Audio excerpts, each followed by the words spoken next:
Namaste, Jai Hind and welcome to this edition of The Right Stand. I'm Anand Narsimhan. Prime Minister Narendra Modi earlier in the day played floral tributes to Sardar Vallabhbhai Patel at the Statue of Unity in Gujarat's Narmada district on his birth anniversary. On this day, the Statue of Unity was inaugurated by Prime Minister Narendra Modi at this very place back in 2018 and it is being celebrated as the National Unity Day.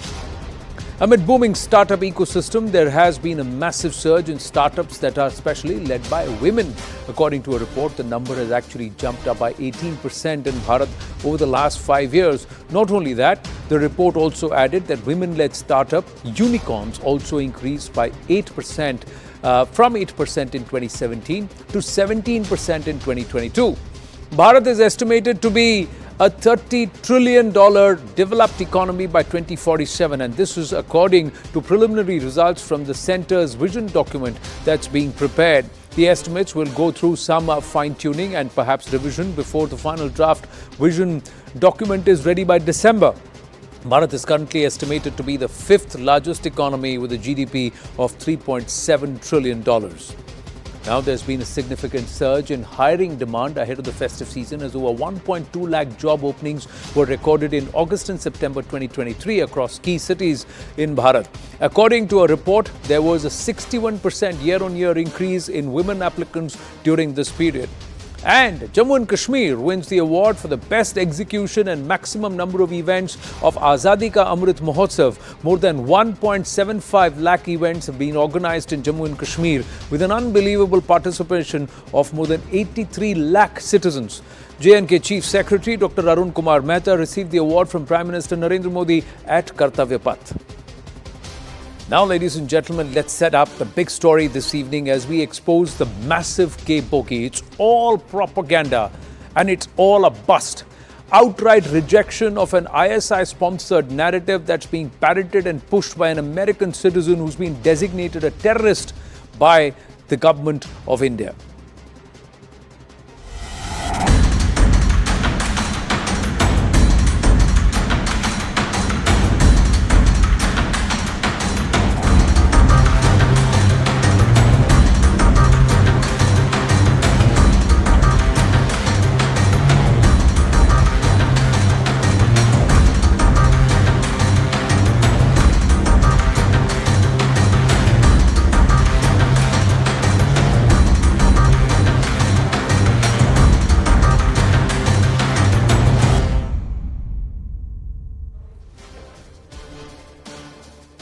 On this very special edition of The Right Stand, ladies and gentlemen, we are going to expose this entire K bogey, this entire gang of goons, criminals running a business network in trying to take just exact money for a false narrative. How exactly is this man, Gurpatwant Singh Pannun, designated a terrorist by the government of India and also the leader of Sikhs for Justice? How is he using gurdwaras to radicalize youth? From where is he getting all this funding?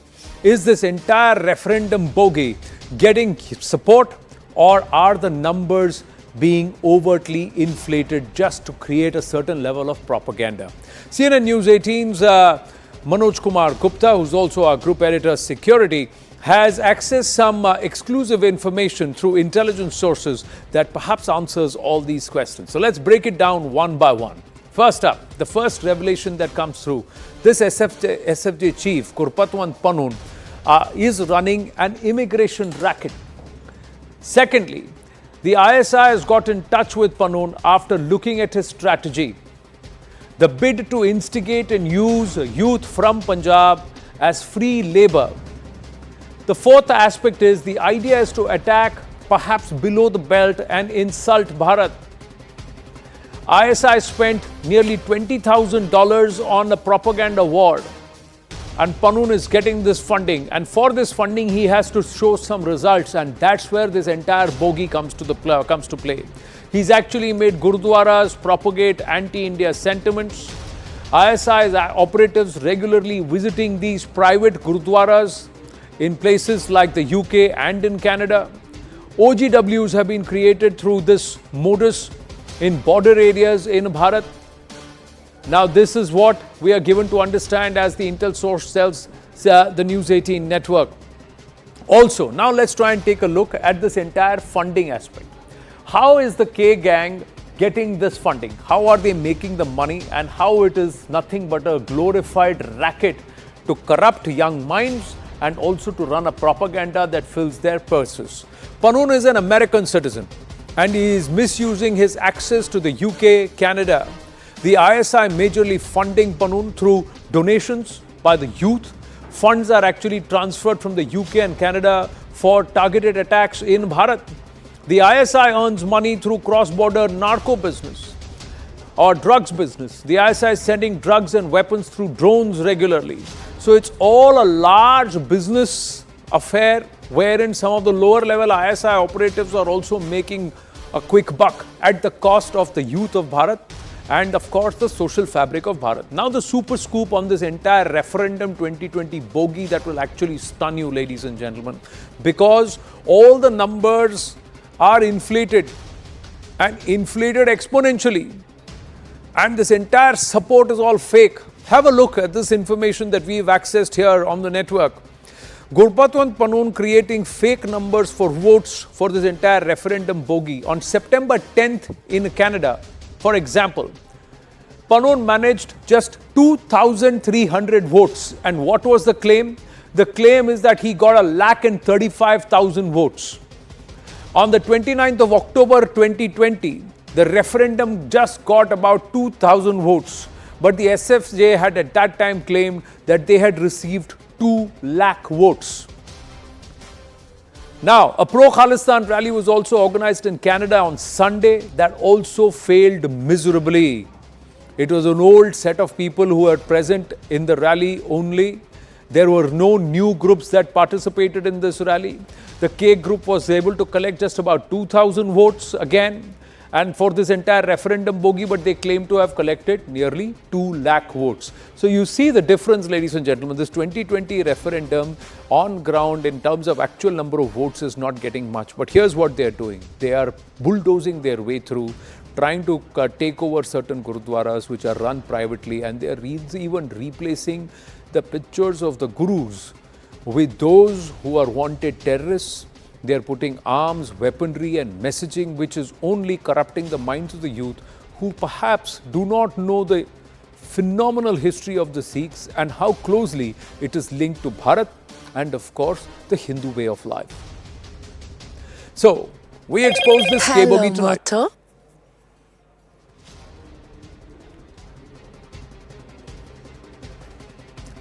Joining us this evening, Dr. Vikram Singh, former DGP Uttar Pradesh, Ramneek Singh Mann, activist, Ambassador Ashok Sajjanhar also joins us, former diplomat. Namaste and Jai Hind, gentlemen. Thank you very, very much. Ramneek Mann, we have discussed in the past that this is nothing but a glorified business. But look at the numbers that are inflated, more than 200 times in some cases. Okay, Sat Shri Akal, Namaste and Jai Hind. So Anand, I have always maintained whether it is the Kashmir or the Khalistan boogie, they are just mere showrooms or a business platform, the people who are propagating these propagandas globally. You know, as a matter of fact, this has been a money collecting business, not just in the recent past, but from a very long time. And the people who are perpetrating or conducting these businesses are, you know, neck deep, and they are together, especially when you talk about the Pakistani ISI and the Khalistanis. They are in cahoots with each other. You look at the people who are the faces of this, you know, Khalistan business. Whether it is, you know, Gurpatwant Pannun, or whether it is, you know, Ravi Khalsa, or whether it is WSO, all these people, when you talk about the elections or you talk about the referendum, they've never been able to come out with the results, the true, correct results of these referendums. These referendums cannot be taken on their face value. They cannot be taken seriously because they are not UN mandated. These referendums are privately conducted referendums, and there are politicians, there are diplomats, there are, you know, agencies, there are countries which are involved in trying to destabilize India and deny India its rightful place on the global platform. But they forget that they can delay the arrival of India, or they can never deny India its rightful position. They're just trying to delay it by propagating such people. Let's talk about Sukh Taliwal. Sukh Taliwal, an MP who's a Khalistan propagandist and who supports the you know, Khalistani elements. when he tried, he stood for mayor for Surrey. Ji. He stood 5th in the election. 5th. And brother Gurpatwant Singh, Jagmeet Singh's brother Gurpatwant Singh, he lost from Brampton when he stood for an MLA. That's their reality. WSO's Jaskaran Sandhu, he's an advocate. He contested for a councillor, civic body councillor from Brampton. He again lost. So this is how, the people in that area have been giving them replies. And Jagmeet Singh in the last election, his NDP, it came down 10 seats, I think from 35 to 25, and this time they will lose even further. But not just that they are going down, they are also taking Trudeau down. The fact is that Trudeau's ratings, his approval ratings are at the lowest ever. They are the lowest ever for any Canadian Prime Minister, thanks to these Khalistani elements. So these are the people who have received patronage over the years from the Canadian government as well as from the Americans. When I say Americans, I clearly refer to Gurpatwant Pannun and his all his statements. He has never been tried, prosecuted. India and Canada have a MLAT, that's a mutual legal assistance treaty. Yes. And India has given a lot of evidences to the Canadians. We have issued red corner notices, Interpol notices, but every time they say these evidences are insufficient and then they ask India to cooperate. They are who have not been cooperating. Had they sent these criminals back to India to face trial, things would have been much better for the Canadians within Canada. So the Western countries need to take a very serious relook at the way they operate when it comes to the Khalistani elements, especially in the light that no Khalistani ever has been tried. Forget, there has been no case registered, there has been no action taken, there has been no trial, there has been no prosecution, there has been no punishment. As a matter of fact, Kanishka bombings have remained unpunished in Canada. There were two primary witnesses in the Kanishka bombing. One was Tarsem Singh Purewal. He was assassinated by these Khalistanis in UK. The second was Tara Singh Hair. Tara Singh Hair, there were two attempts on his life. The first attempt got him paralyzed, and the second attempt they got him. So these are the people who would turn around and kill their own people when they're not in tune with them. They don't sink in them. So the Western countries for once really need to take a relook on their stand when it comes to the separatist elements and Khalistanis within their own system. I know their system has been infiltrated by these K elements, and the entire system, not from today but for last 40 years, is rotten to the core, and it really needs to be redone, and it really needs to be rebuilt all over again. No, we've just got news before I go across to Ambassador Ashok Sajjanar. We've just got news coming to you, Vikram Singh ji and Ambassador Ashok Sajjanar. Now, we're given to understand that Gurpatwant Pannun has actually confessed Justin Trudeau's support. Now, this is word coming through via our investigations editor, group editor security Manoj Gupta here, and this is a CNN News 18 exclusive. Pannun in his statement and that address has said that Prime Minister Trudeau has created a more open conversation around Bharat and its handling of the Khalistani independence movement while allowing its supporters to become more vocal without the fear of retribution. Now, on multiple occasions, we've broken the story of how Trudeau is actually openly pandering to these elements, these secessionist elements, and allowing their movement freely in Canada. And more importantly, not cooperating in investigations despite the fact that they are declared proclaimed offenders and under investigation and with RCNs against them. Now, Ambassador Ashok Sajjanar, why will Canada do it? Clearly, it's more to it than just $20,000. No, definitely it's much more than $20,000. First of all, Anand, thank you for having me on your show. I think there are a large number of not in terms of pressure, but large number of incentives for many of these people who are involved. As has been mentioned, and it has been my personal experience also, in a large number of countries that I've worked, whether it is in Washington, D.C., whether it is in Brussels, or some of the other places, that ISI is number one, very, very active. ISI is, they are looking for obviously opportunities, the way they can malign India, the way they can work against India, and of course, the manner in which India has been growing over the last several years. That is obviously anathema to them. In the United States, there have been people, Ghulam Nabi Fai, who was working on the issue of Kashmir. And even in the European Parliament, when I was in Brussels, he was the one who was active.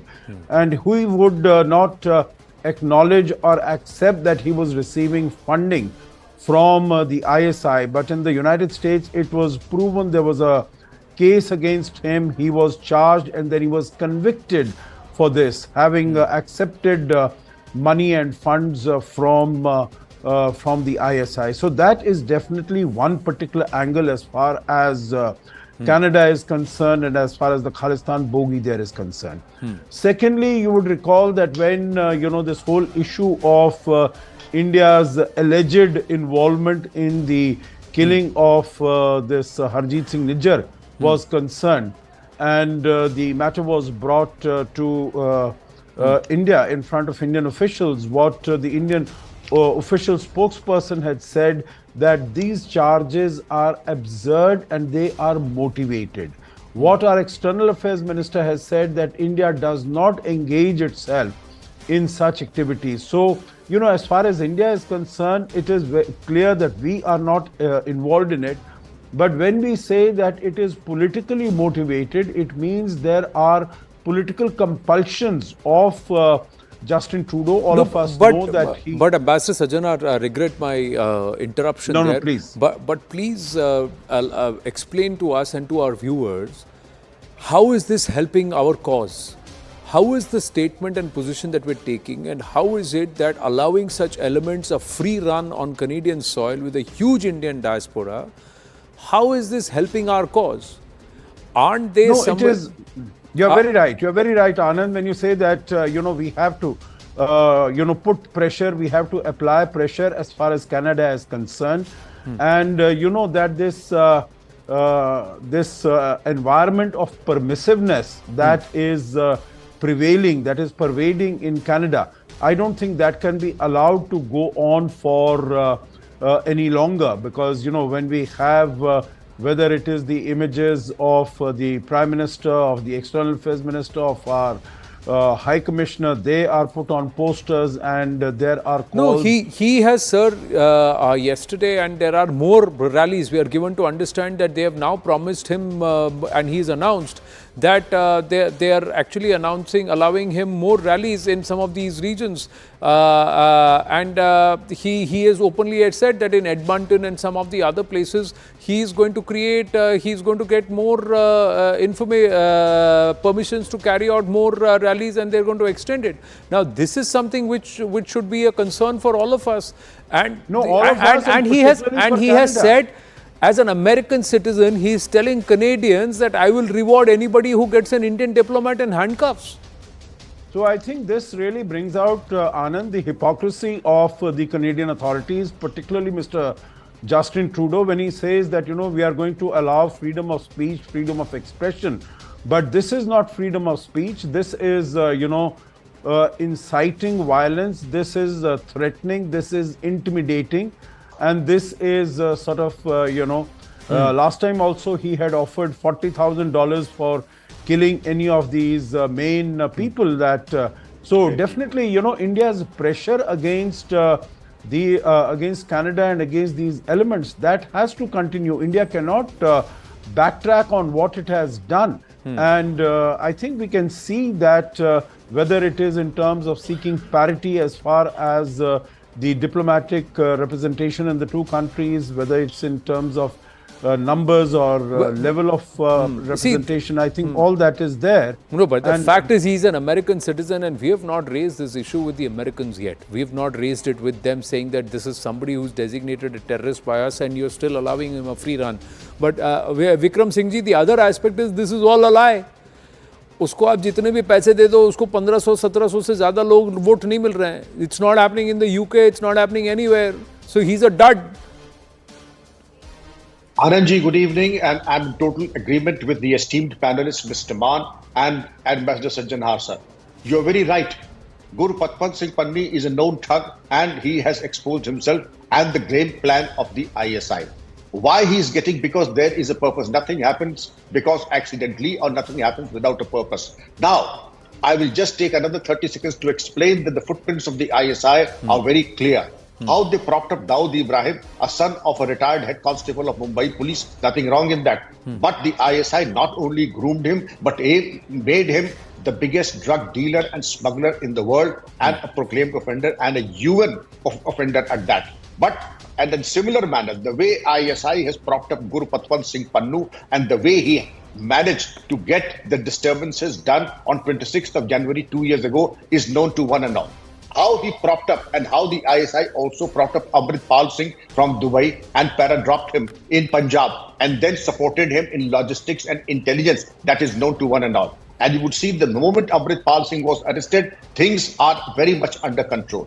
And to talk of Gurpatwant Singh Pannun, I take you back to 12th April 1980, when Jagjit Singh Chauhan, the self-proclaimed president of the Khalistan, leader of Khalistan, what was the reason? Pure economics. Nothing to do with the hoary and prestigious and the most pristine Sikh philosophy. It was only the laws of economics that were working for Jagjit Singh Ungesh, and it is no different for Gurpatwant Singh Pannun. The dollars and the fake dollars printed by the ISI given to Jagjit Singh Chauhan, and what you said, human trafficking. You name it and you tell me. Free workers, as also the fact that musical troops would go in numbers of about 100 and 80 would disappear and go underground. This is the standard operating procedure of human trafficking, fake American currency, fake Indian currency, and also of human trafficking. Drugs, it is anybody's business that ISI is the biggest drug smuggler on the planet today, because what they get from Afghanistan, the conduit is the ISI, and they are responsible for marketing it and getting and reaping the profits. Now, to come back to Pannun, do you think for a moment it is only the ISI? I would go a little deeper. Justin Trudeau has not covered himself with glory. The way they felicitated and gave top honor of the country to an ex-Nazi in the parliament goes to show the level of the homework that they do. Now, again, in case of Gurpatwant Singh Pannun in America and others in Canada, if you are a member of the I5, you are privy to the most sensitive information. I would have been very happy if you could give cogent and convincing evidence in respect of any evidence of the complicity of a diplomat in Canada or anybody from India who's responsible. We don't do things like it. Ambassador Sajjan Harsar, no, it is too demeaning. We don't, what to talk of doing it, we don't even look that way. No, but see, all of these aspects is something that the Canadians, it's not that they don't know. They have decided that they are going down on a path. Even in the UK, he can be seen along with some of the other K elements, K gangsters and goons being engaging directly with the Pakistanis, with the posters, with the kind of messaging which is there, which clearly outlines the K2 strategy of the Pakistanis. It's there. The Pakistanis harbor that, and these elements are sitting there. So they are inimical to Bharat. My point is, on the one hand, you want to be friends with Bharat. On the other hand, you are putting all those elements who want a secession or the breaking up of Bharat. How is this possible? The other thing is, this guy is a bogus. This guy can't deliver. He cannot do anything for us. He is not doing anything for them. He is just making money off them. ये भी तो expose हो गए Ramnik Man. And the other thing is, on the garb of Sikhi, how can these people use bulldoze, use private gurdwaras to keep things which are not supposed to be in a gurdwara, and highlight pictures and put posters of people who are not any of the 10 gurus? How is it that this is okay and nobody who are custodians of Sikhi and the Sikhs are not allowed, are not alarmed by it? Ramnik Man. Yeah, I didn't hear the question. I lost the line. I'm just saying that them using and them cannibalizing or trying to co-opt these private gurdwaras, like what they have tried to do in South Hall, although there are some amendments there, what they are doing in Surrey. You know, people are stopping going to gurdwaras because of the kind of atmosphere that they are creating there. And they are putting pressure on those who go there to pray that they have to do a salute in front of the gun and Bhindranwala and some of the others who should never be put up or glorified inside a place of worship. Okay, so let me put this in perspective from the religious angle. You know, we in the Sikhi believe, because the 10th Guru, Guru Gobind Sahib Sache Pacha from Nanded October 1708 had stated, आज्ञा पही अकाल की तबह चलायो पंथ सब सिखन को हुक्म है गुरु मान्यो ग्रंथ. So and then he goes on to say in the verse, Guru Granth जी मान्यो प्रकट गुराह की दे जो प्रभ को मिल बोच है खोज शब्द में ले राज करेगा खालसा आकी रहे ना कोई ख्वार होए सब मिलेंगे बचे शरण जो होए. So he's talking about the Sabd Guru. The Sharan of Guru Granth Sahib Sache Pasha, there is no other Guru than the Guru Granth Sahib. There is no living Guru. There can never be a 11th Guru after the 10th Guru, Guru Gobind Sahib Sache Pasha. And idealizing any individual, any person is against the basic tenets of Sikhi. And if you were to celebrate somebody as the Jathedar or as the Mukhi of Damdami Taksal, then you should go forward and celebrate Baba Deep Singh, Shahid Baba Deep Singh. And if you were to celebrate Shahid Baba Deep Singh, you should celebrate the Guru himself. And when the Guru has ordered you to believe in the Shabd Guru, Guru Granth Sahib, so there is no question of saluting or bowing before anyone except Guru Granth Sahib Sache Pacha. That is amongst the Sikhs. Anybody who tells you to do anything otherwise is not a Sikh. Any place where an individual is revered beyond Guru Granth Sahib cannot be a Gurdwara Sahib. Let's be very clear on that, number one. Number two, now when you say that people have stopped going to Gurdwaras because of these people, they have also outrightly rejected these Khalistan. Correct, that's true. Whether it is several Gurdwara Sahibs in Canada or the USA, people have rejected, new committees are taking over. That is one reason why the SGPC is also losing its grip. Because they have been supporting such K elements and people who have been against the basic tenets of Sikhi. So now again, previously I was stating, Anand, that the Western countries need to wake up and smell their coffee. Because these snakes that they rear in their courtyard will come back and bite them. And not just that. And again, similarly, we also. We also, I'm sorry I'm interrupting because I've run out of time. I'm just saying that we also need to call these people out and outrightly become a little more vocal when we reject these elements collectively as a community, as a nation together. Gentlemen, I have to wind up on that note. Thank you very, very much for joining us on this very exclusive broadcast.